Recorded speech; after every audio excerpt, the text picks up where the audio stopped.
Hello, everybody. Yeah, it's been a little bit since I've done some Fizban content, but ready to get back and do some more because I'm excited. Just been busy. Today, just want to go over the subclasses because the subclasses are pretty cool. First is the monk, the way of the Ascendant Dragon. My favorite Ascendant Dragon monks all narrate their bodily attacks aloud with fun onomatopoeias. Swish kapow, indeed. Fizban. That's pretty great. So,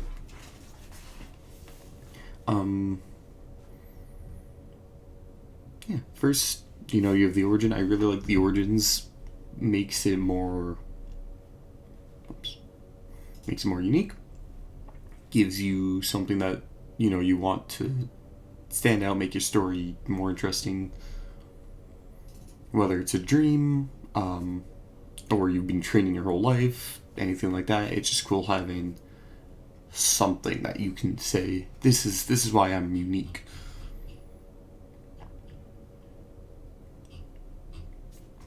First ability, the Draconic Disciple. You can channel draconic power to magnify your presence and imbue your unarmed strikes with the essence of Dragon's Breath. First, you get if you fail a crit, intimidation or persuasion check, you can use your action to reroll the check. That's pretty neat. Pretty good checks to reroll. Draconic Strike. When you damage target, you can change the damage to acid, cold, fire, lightning, or poison. Pretty cool, like the dragon head, so you can sort of really lean into following one of the dragons, or you can be versatile, sort of like Aang, the Last Airbender. You sort of have a little bit of everything. And then Ton of the Dragons, Draconic. Yeah. So, these abilities, nothing too crazy, but a good amount of variety. Having, being able to reroll a charisma check and dealing different types of damage, pretty decent. Pretty decent, yeah. Because it'd be cool to do like a fire snake punch, which I did actually in one of my campaigns ages ago. It's kind of like Way of the Four Elements monks, but as an NPC, so it wasn't quite. Breath of the Dragon. When you take the attack action, you can replace one of the attacks with the Dragonborn's Breath cone. You get to choose what it is. It's your key save DC, which is based on Wisdom, so it's going to be pretty high DCs. And you take 2 rolls of your martial die, which to begin with is 2d4. Pretty decent. 11th level changes to 3 rolls. So 11th level it's going to become 3d8, and then gets up to 3d10. Pretty decent. Pretty solid.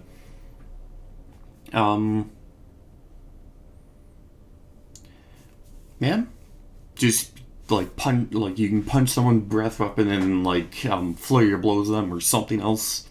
That's pretty cool. You can use this up to your proficiency bonus. So when you get it, you can use it 2 times.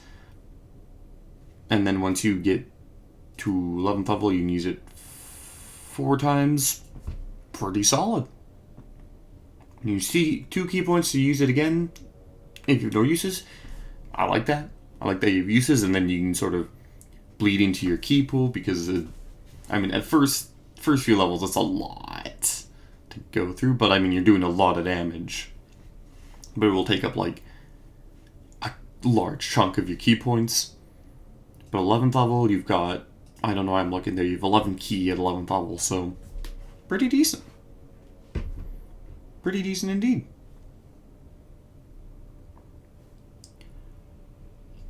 Wings Unfurled. When you use Step of the Wind, that's the key to do the bonus action disengage or dash. Yes. Sorry, I've not played Monk in a while. Can unfurl Spectral Dragon Wings. For that one turn, you have a flying speed equal to your walking speed. You can do this up to your proficiency bonus. Okay, pretty neat. I feel like it's very situational. You have a one-time use of a 45-foot fly speed, I believe. 6th level, plus 15, 45, and then it just goes up from there. So one-time situational use of 45 or higher movement speed. And you use it multiple times, but each time is just a quick use. Not a particularly strong ability, but like everything else so far, fairly versatile.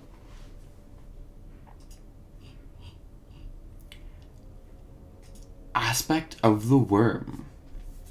The power of your draconic spirit now radiates from you, warding your allies or inspiring fear in your enemies. As a bonus action, you create a 10-foot aura around you for a minute. Pretty decent. Alright. When you create this aura, and as a bonus action, you can choose a creature within the aura. The creature must succeed on a wisdom saving throw against your key save DC, which is like 16 at this point, approximately. I'm going to be frightened of you for a minute. The target can repeat the saving throw at the end of its turn, ending the effect on itself on a successful save.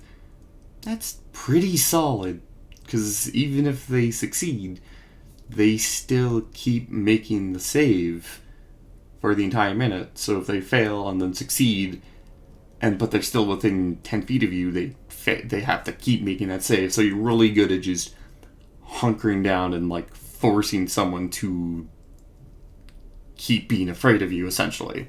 Pretty decent. Resistance. Choose a damage type. Acid, cold, fire, lightning, poison. The dragon stuff.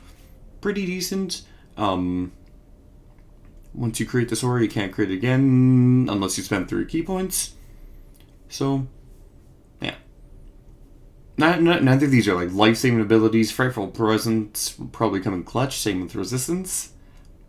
But if you're doing Resistance to one of these damages, you guys are likely all in the range of like a lightning bolt or a lightning ball or a fireball or something. So, because everyone has to be within 10 feet of you, it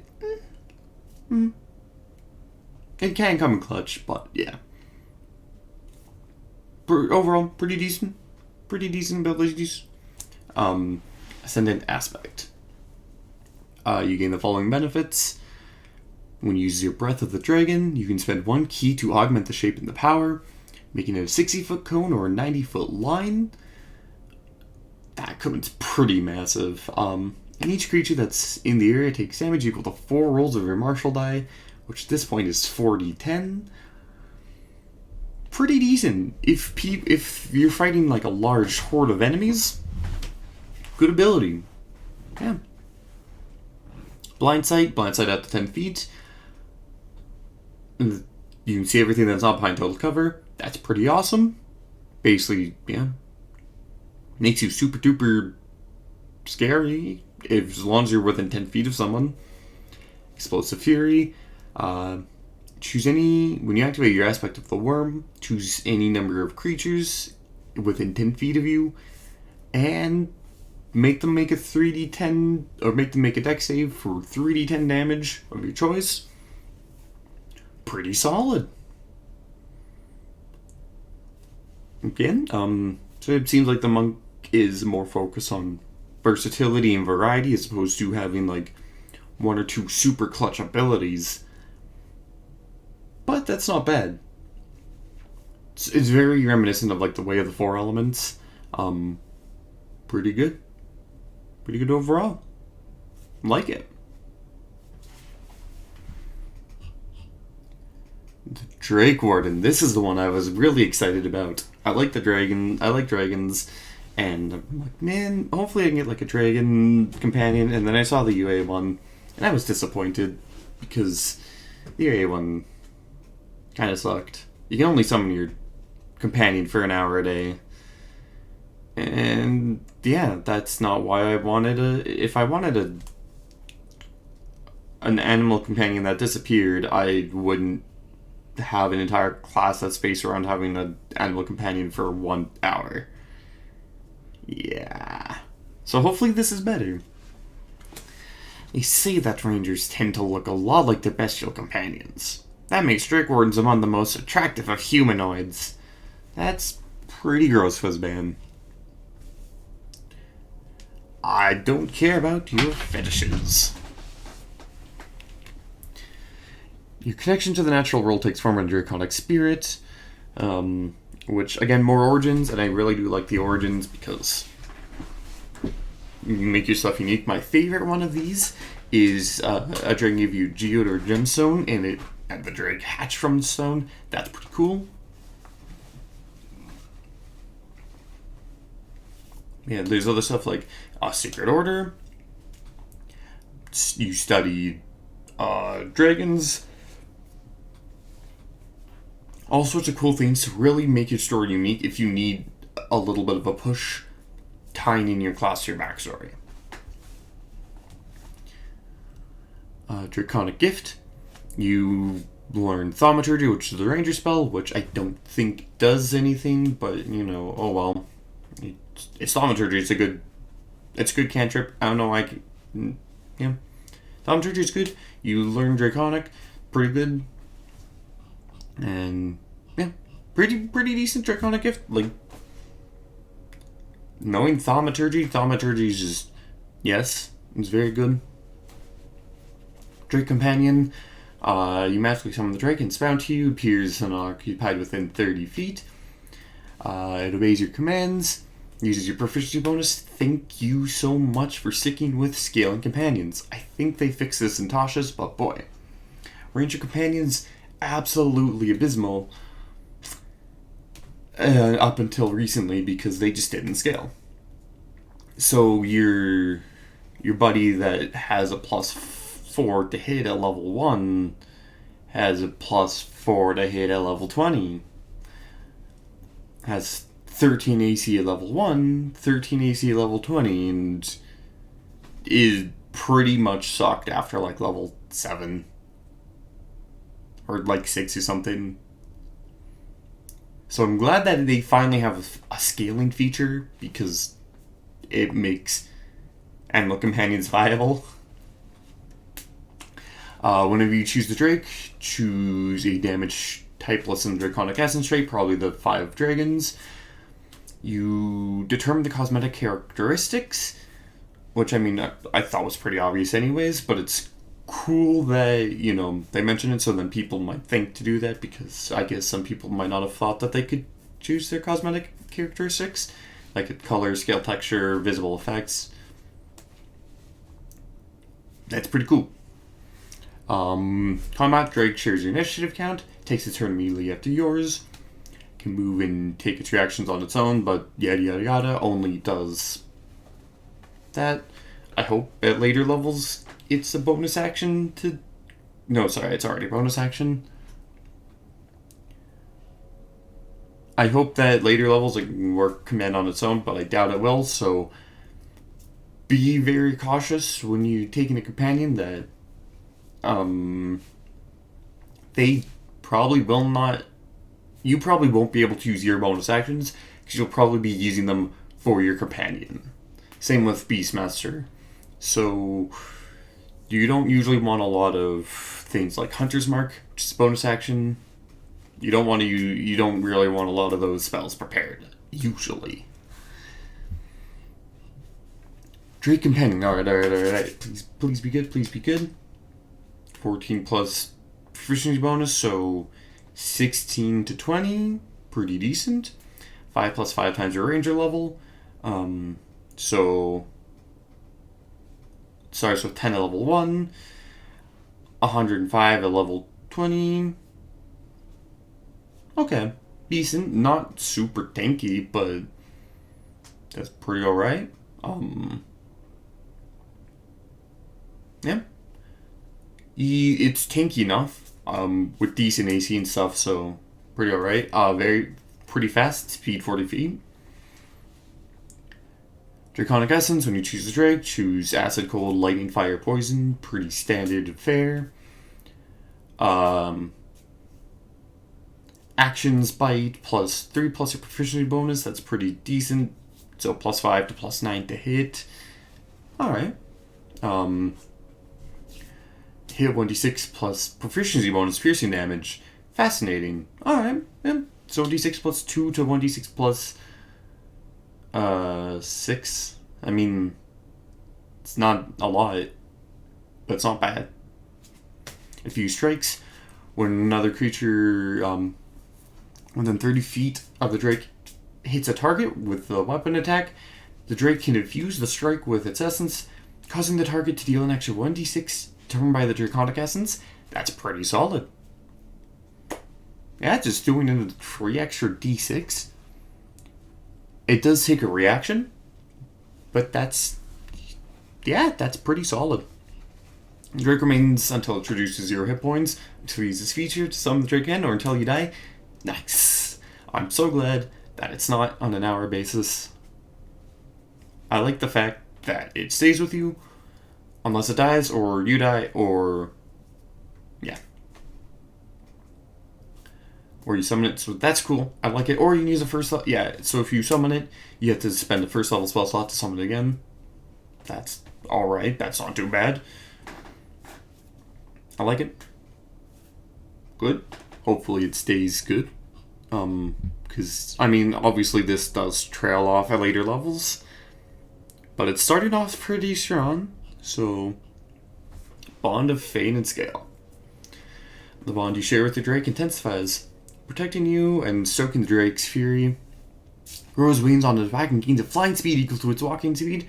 That's pretty solid. Yep, 7th level flight. The Drake grows to medium size, reflecting your special bond. You can use the Drake as a mount if your size is medium or smaller. While you're riding your Drake, it can't use the flying speed of this feature. Why not? You're 7th level. Why not?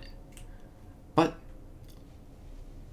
fun fact, if you have a small ally, say a halfling, or a gnome, or a goblin, or whatever else, they can, because it does say you, and not anyone. So another small creature that could use a medium creature's amount could fly. It's definitely not rules as intended, but it's 100% rules as written. So that's pretty funny. Just, yeah, you know, you can ride it while, you can't use it while, yeah, you can't use it to fly, but your little gnome buddy, who's like, if you're really small, like a half foot taller than you, he can do it no problem. It's kind of a weird oversight. I don't like that you can't fly at level 7. Like, your Drake can't, but you can't. You have a lot of versatility and variety anyways. So it's not the end of the world, but, Magic Fang. Drake's Bite deals an extra d6 of damage. Pretty decent. So now you're scaling up pretty solidly. I like that you're doing more damage die because, yeah, 2d6 at level 7 is pretty decent. Plus your plus 3-4 proficiency at around this point. Yeah, it'd be plus 3 at this point. But, you know, you're getting close to plus 4. So, yeah. 2d6 plus 3 damage. Pretty decent. Resistance, you gain resistance to the damage type. Yeah, that's cool. Drake's Breath. You exhale a 30-foot cone of damage. Your choice doesn't have to match the Drake's Draconic Essence. Oh. So if you summon a fire one, you can breathe cold. That's pretty neat. Each creature must make a dexterity save or do 8d6 damage. That's pretty good. 10d6 at 15th level? Yeah. And you can spend a spell slot of 3rd level to do this again. Pretty decent. Yeah, that's pretty good. This one probably comes in clutch the most. Or cause your Drake to exhale it.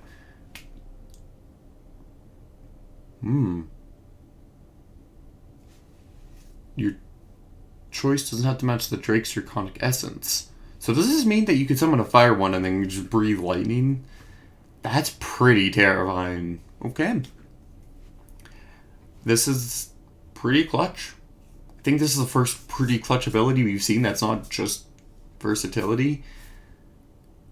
Good versatility because you can just choose whatever damage type you want, but still, okay, pretty solid.